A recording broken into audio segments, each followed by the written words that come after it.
الحمد لله والصلاة والسلام على رسول الله اما بعد. زما ډیرو محترم ورونو، نن چې د هغه خطایانو باره کې خبرې کوو چې منګه په رمضان مبارک کې هغې کې واقع کیږو، او ډیر داسې خطایانې دي چې موږ دا فکر کوو چې دا احتیاط دی او په دې سره به موږ ته اجر او ثواب میلاو شي، خو برعکس موږ چې دی د دغه خطایانو د وجې نه د رسول الله صلی الله علیه وسلم د سنتو په مخالفت کې واقع کیږو، او دغه رنګې د ډیر خیرونو چې دی موږ محرومیږو. نو اولنۍ غټه خطا چې موږ ټول پکې واقع کیږو هغه دا ده چې ډیر خلک زموږ نه داسې دي چې هغې کله روژه بندوي او پیشنمې کوي، نو هغه د خپل وخت نه ډیر مخکې بندوي، څوک 1 ګنټه 1 ساعت، څوک 2 ګنټې او څوک نیمه ګنټه مخکې چې دی خپله روژه بندوي د احتیاط د وجې نه، او دغه رنګې بیا په روژه ماتې کې هم یو څو منټه وروسته کوي د احتیاط د وجې نه. خو دا د رسول الله صلی الله علیه وسلم طریقه بالکل نه وه. د الله د نبي طریقه دا وه چې هغې به په پیشنمي کې تأخیر کوو، یعنی په هغه اخرني وخت کې به یې روژه بندوله، او دغه رنګې په روژه ماتې کې به یې تقدیم کوو، مخکېوالی به یې کوو چې څنګه به وخت پوره شو نو روژه به یې ماتوله. رسول الله صلی الله علیه وسلم فرمایي چې خلک به تر هغه وخته پورې په خیر باندې وي څو پورې چې دیو په روژه ماتې کې مخکېوالی کوي او دغه رنګې په پیشنمي کې دیو چې دی وروستوالی کوي. دویمه خطا هغه دا د محترمو چې ډېر کله موږ د امام سره په تراویحو کې او یا په قیام اللیل کې شرکت کوو، خو تر اخیره پورې چې دی امام سره نه ودرېږو. دا ډېره ښه خبره ده چې ته لاړ شي جومات ته او د امام سره په تراویحو کې ودرېږي او هغې سره شرکت وکړي، خو د ډیر خیر نه موږ اله محرومیږو چې کله موږ د امام نه مخکې وځو. امام چې دی لا قیام اللیل پوره کړي نه او یا تراویح پوره کړي نه او موږ چې دی هغه په نیمه کې پرېږدو یا په هغه اخره کې پرېږدو او راتې شو. ځکه حدیث کې راځي رسول الله صلی الله علیه وسلم فرمایي چا چې د امام سره د شپې مونځ وکړه او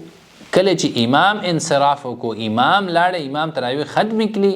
او دا د هغې سره چې دی ووته، نو ده دپاره د ټولې شپې عبادت لیکلی کېږي. دا څومره ډېر خیر دی، خو د یوې وړې غلطۍ د وجې نه موږ د دې خیر نه محرومېدلی شو. بله غټه خطا چې رمضان مبارک کې موږ په هغې کې واقع کېږو هغه دا ده چې کله په هیره باندې موږ کې کم کس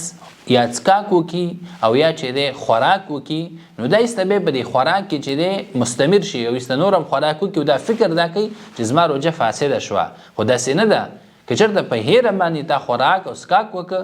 چا درته وویلی یا خپله پوه شي چې ته روژه یې، نو په دغه وخت کې بس کا او روژه چې دی هغه ونیسه، ستا روژه چې دی په دې سره نه خرابېږي.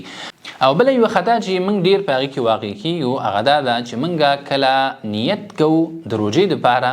نو ډېر موږ کې داسې دي چې په خوله باندې تلفظ کوي د روژې د نیولو لپاره، چې کله موږ نیت نیسو نویت ان اصوم هذا اليوم او یا د دې په شانتې نور الفاظ هغه وایي، نو دا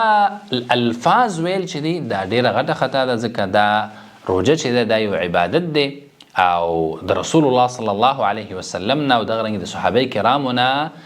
په دې کې هېڅ قسمه الفاظ نه دي ثابت، بلکې نیت چې دی د هغې محل او ځای هغه زړه دی، نو چې په زړه کې د نیت وکړو الفاظ ویلو ته بالکل پکې ضرورت نشته، داسې نه چې د خیر په ځای باندې چې دی ته په ګناه کې واقع شي. بل محترمو ډېر زموږ نه داسې دي چې هغه په رمضان مبارک کې